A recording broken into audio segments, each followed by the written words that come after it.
Occidental kag bugos nga Western Visayas welcome sa pagpangalagad sa Aksyon Balita Sunday edition. Karon nga adlaw Domingo, Agosto 1, 2021. Ni naman si Aksyon Dorel Cabato. Detalye sa balita lokal pagkatapos gid lamang sini. 24 hours.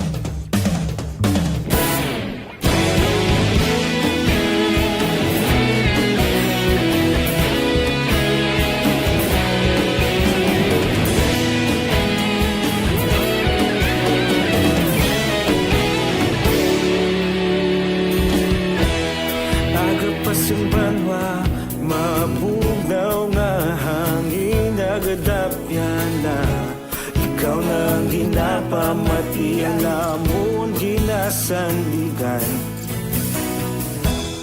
Tingog sang probinsya, kamatuuran ginapalap na minsay nga may dala paglaom kag kasanan.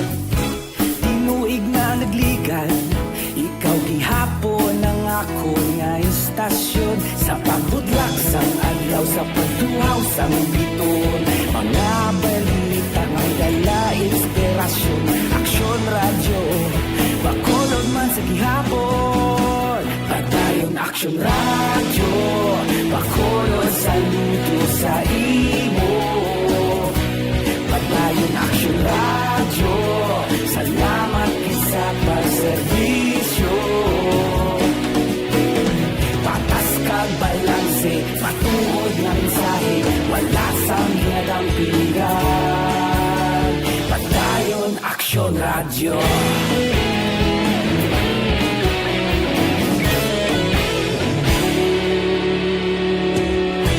Pagkolon nun kag negro sanon, inyong pamatian. Stasyon nga nagapalaplag sang kamatuuran. Mabakod nga prinsipyo, reporter handa sa serbisyo. Kahapon, karong kag sa gihapon, kita magapadayon. Tinuig na nagligan, ikaw gihapon ang ako nga istasyon sa pagbutlak sang adlaw sa pagtuhaw sang biton. Mga balita na may dala inspirasyon, aksyon radyo bakolon man sa gihapon. Padayon aksyon radyo bakolon saludo sa imo. Padayon aksyon radyo, salamat kit sa pagserbisyo. Patas kag balanse, matuod na mensahe, wala sang ginadampigan. Padayon Aksyon Radyo. Una sa balita, una sa aksyon, sa Bacolod Aksyon Radio. Una sa balita, una sa aksyon, sa Bacolod Aksyon Radio. Kita ulog na na'y sagsag ang mga kalintangan. Responsable at ang balita, pagdayon na ipalaknan. Malasig pero sigurado, aksyon na may dalang pagpalanggan.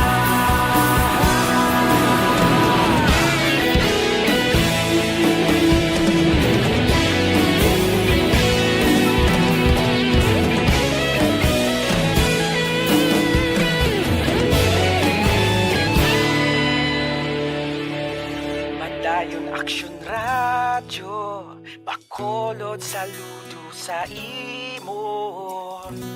Padayon aksyon radyo, salamat gid sa pagserbisyo. Padayon aksyon radyo, bakolod saludo sa imo. Padayon aksyon radyo, salamat gid sa pagserbisyo. Patas kag balanse, matuod nga mensahe, wala sang ginadampigan. Padayon Aksyon Radyo. Balita Sunday Edition sa Aksyon.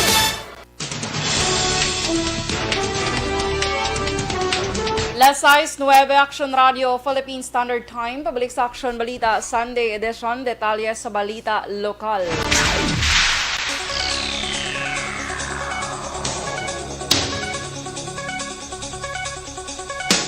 Nagapati si Dr. Iggy Agbayani, Presidente sa Concerned Doctors and Citizens of the Philippines, nga solusyon ng lockdown sa pag-manage sa COVID-19.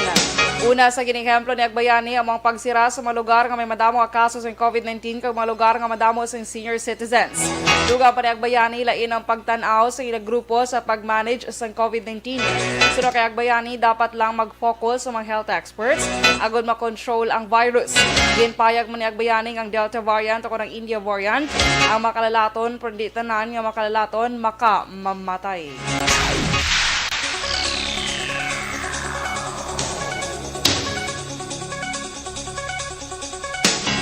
Wala sang patigayonon nga mall vaccination activity sa Lunes, Agosto 2 sa bahin sa Ayala, SMX kag Robinsons Mall sa syudad sa Bacolod kasunod sa ginhimong nga request ng mga vaccinators nga magpahuway sa mga adlaw samtang magapadayon naman ang pagpangbakuna sa bahin sa City Mall sa Golden Field kag Mandalagan. Suno kay City Administrator Ang, gusto man sa mga vaccinators nga temporaryo makapahuway matapos ang malawig nga pagtrabaho. Dugang pa ni Ang balik na sa masako nga trabaho ang mga vaccinators. Pag-abot sang Martes, labi na nga mayara sang 25,000 ka doses sa Sinovac nga nag-abot sa Bacolod kahapon nga adlaw. Tapos na bala ang pila, dahil damo makapitluoy, bala mga priority man. May ara man nga nurse, may ara mga nursing student. So, hindi mo bala mapalibaran kay A1.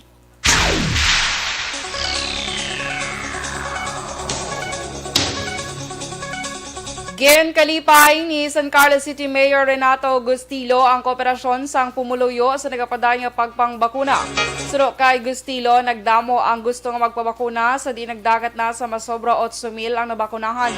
Target sang syudad nga makabakuna sa 90,000 tubtub 100,000 agud malabot ang ginatawag nga herd immunity.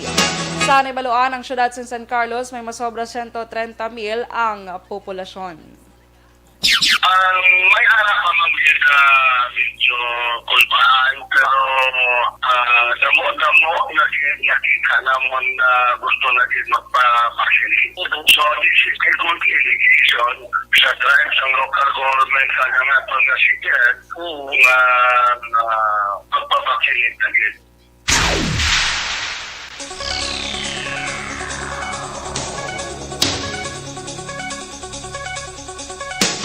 Naglabot na sa 84,676 ang kaso sa COVID-19 sa Western Visayas matapos nadugangan sa 573. Nadugangan ng Iloilo Province sa 192, ginasundan sa Aklan 141, Iloilo City 72, Negros Occidental 58, Antique 44, Bacolod City 33, Capiz 27. Samtang 431 ang recoveries nga nagdala sa kabilugan nga 72,113, kag isang bago nga nagpatay nga nagdala sa kabilugan nga 1,937. Ang Western Visayas ang may 10,605 kaaktibo nga kaso.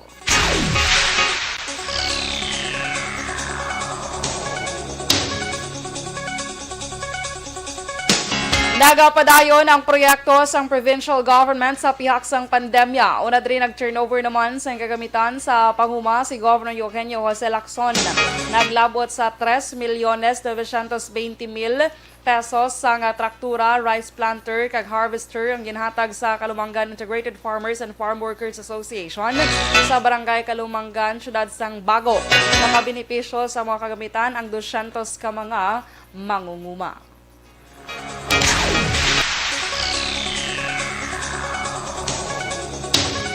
Kag sa katapusan nga balita lokal, patay ang 21 anyos nga lalaki matapos ginaligar ginlabo sang nagpanulong kag nagiskandalo sa balay sang suspect sa Purok 5, Barangay Poblasyon, Banwa sang Kawayan, las 10 ng gabi Biyernes. Ang napatayang ginkilala kay Angelo Blanco kag pumuluyo sang purok tabok suba sa Manyo Barangay kag Banwa. Sa pagpangusisa ni Kawayan PNP Commander Lieutenant Colonel Norberto Barnizo, nakainom si Blanco sang ginhimo ang pagsulong sa balay sang suspect ang ginkilala kay Jesse Umatas Sr. Suno kay Barnizo, gintuyo man sang suspect nga usisaon kunya ang nagaiskandalo si Blanco, apang ginaligar nga ginhampak siya usar ang uway. Tungod sini, nagbalo si Umata pagi sa paglabo sa liog sa kay Blanco. Gindala sa Kawayan District Hospital si Blanco apang gindeklarar nga dead on arrival sa attending physician. Samtang preso naman si Umata sa custodial facility sang Kawayan PNP. Si Mata, nagagawa sila balay, kubog. Nadala siya ka maoy ito sa balay ng suspect. Hindi man sa kilala. So, nasalaan niya lang guro. O ano nga pagkabutang nga dito siya sumunod. Kung mo gabi niya na murag-muragan itong tagbalay. Kaya kasing gitan siya nga may dala pa siya nga uway na black. Na ginawara siya nga mangampak siya.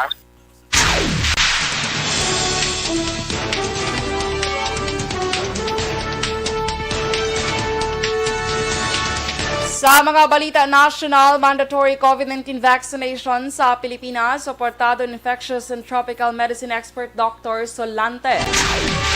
WHO Philippines na balaka sa manubo nga vaccination rate sa mga senior citizens. Detalye sa balita national pagkatapos gid lamang sini.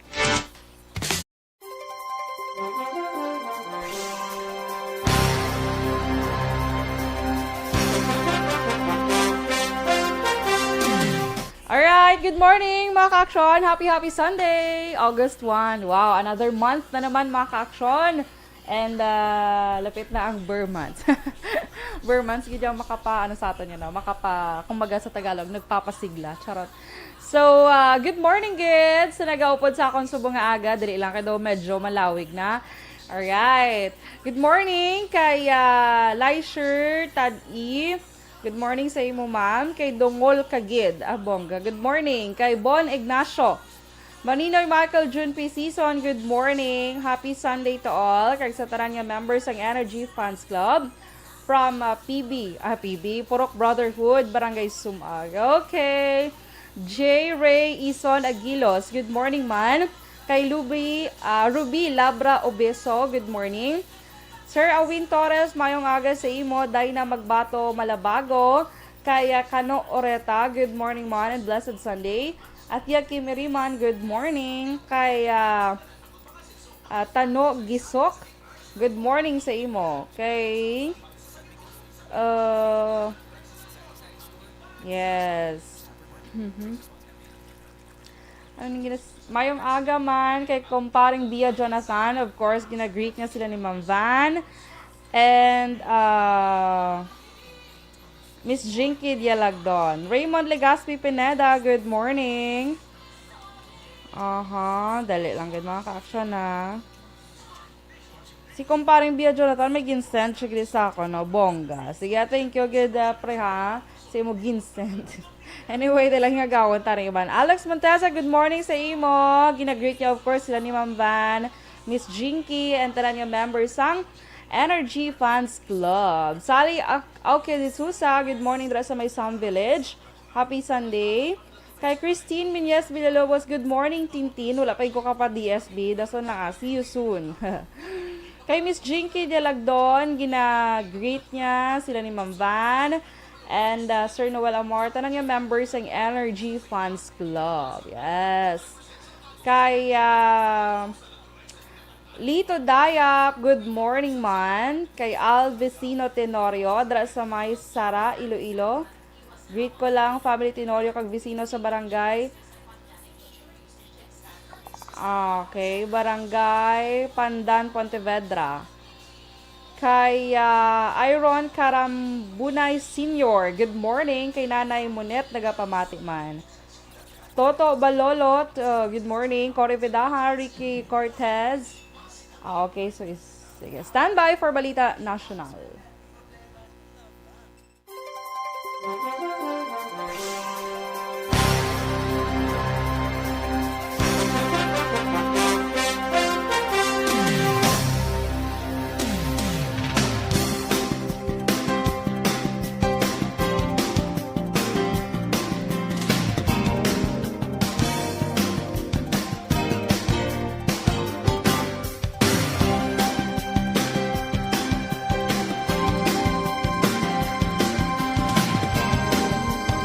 Balita Sunday Edition sa aksyon.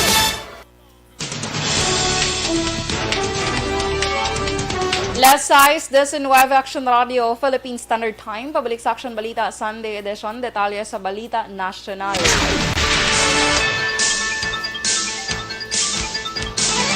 Suportado ni Infectious and Tropical Medicine expert Dr. Ront Jean Solante ang mandatory COVID-19 vaccination sa Pilipinas. Suno kay Solante, panahon na para himon mandatory ang pagbakuna to nakita naman kung ano ang benepisyo kag bintaha sa nabakunahan ikumpara sa wala pa. Apang wala man gin baliwala ni Solante ang problema angot sa limitasyon sa bakuna nga nagaabot rason nga may ginatawag nga priority group. Subong man ginpahayag ni Solante nga kinanglan nga ibalanse ang pulisa sa supply sang bakuna agud malikawan ang problema sa vaccination program.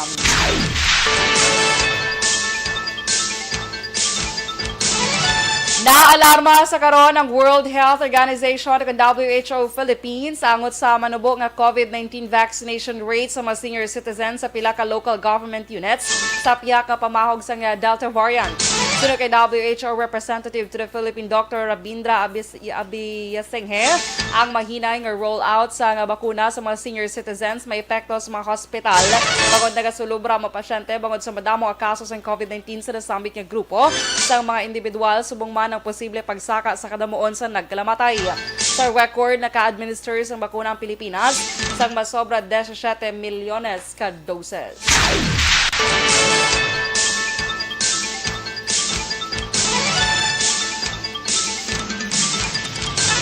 Sa iban nga balita national, ginpangunahan ng Vice President Leni Robredo kag New Zealand Prime Minister Jacinda Ardern ang pro-democracy leaders sa pag-intra sa Akbayan Party List sa pagbukas ng 8th Congress. Sa video message, ginpahayag ni Robredo nga dako ang papel sa Akbayan para sa pag-isa sa mga ginapakigbato nga demokrasya, kaywayan dignidad sa kada Pinoy kag katawhanon nga kinamatarong sa piyak sang hangkat nga ginapatubang labi na sang karon nga administrasyon. Ginkasubo naman ni Robredo na tabo nga oposisyon amo ang naging target sang troll armies, disinformation kay fake news apang ginaengganyo sini ang partido nga padayon nga magtinguha kag ipabalo ang kamatuoran.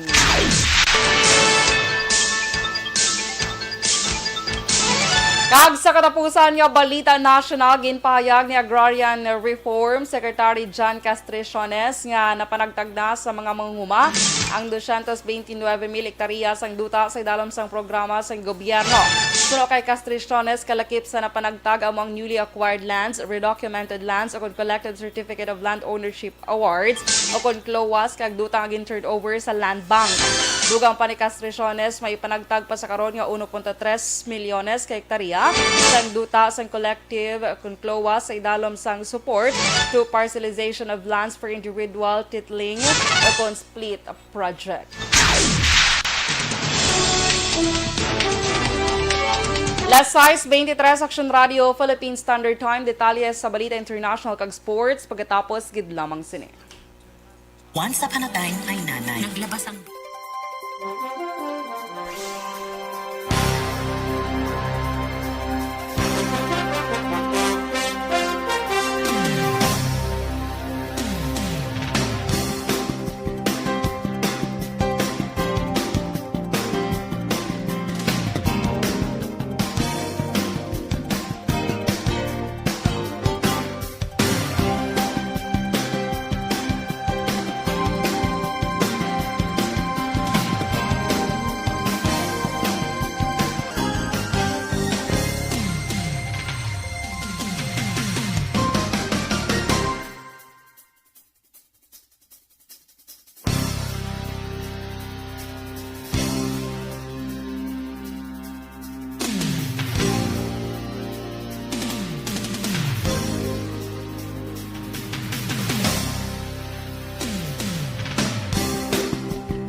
Aksyon Balita Sunday Edition sa aksyon.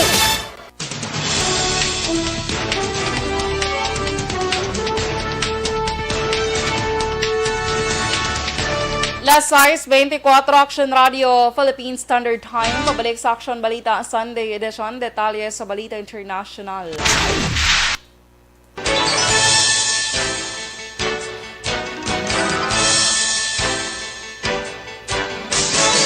Naglapta pa sa 5 ka mga probinsya sa China ang COVID-19 Delta variant nga unang diskubrihan sa Nanjing.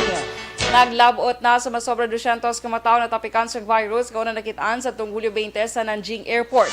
Pila sa mga probinsya sa di naglaptang Delta variant ang sa Beijing, Chengdu kag 13 ka iban pa. Ginahibalo pa sa motoridad kung ang napektuhan ang nabakunahan na. Bangod sa panghitabo, nag-istrikto ng China sa mga nagapadulong sa ibang lugar, sa di nagakadapat na sila nga magpaidalom sa COVID-19 testing kag isolation.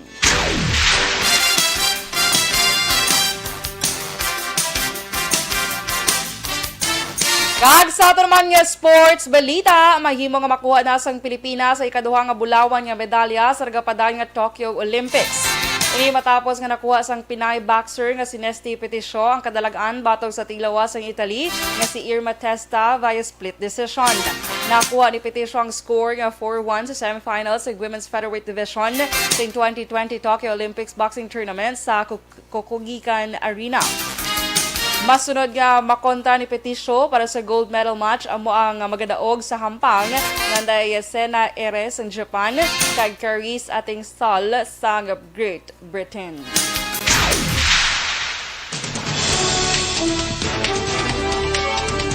Las 6:26 Action Radio Philippine Standard Time kag inyo nabatian ang bugos nga detalye sa Action Balita Sunday edition. Karon nga adlaw Domingo, Agosto 1, 2021. Happy birthday sa tanang may birthday. And i-greet ko lang bala good morning gid sa tanang staff sang Gintubdan Falls. Good morning kay Manong Marcelino, Bongbong Marcelino. And sa iya wife nga si, I don't know kung sakto akong pagbati kapon, Aileen Marcelino. Kalsa na tanan nga staff sang Gintubdan Falls. Good morning sa inyo. Salamat gid sa pagpamati. And sa tanan nga nag-aupod sa akon sa Facebook Live, mayong aga, sorry, hindi ito na kamo may isa-isa. But happy weekend everyone. And God bless us all. Stay safe. Hindi naman si Action Dorel Kabato. Una sa balita na sa Aksyon sa Bacolod, Aksyon Radio.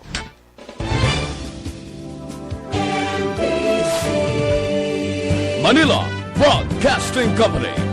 Sa balita, komentaryo, issue, serbisyo publiko. Sa Bacolod,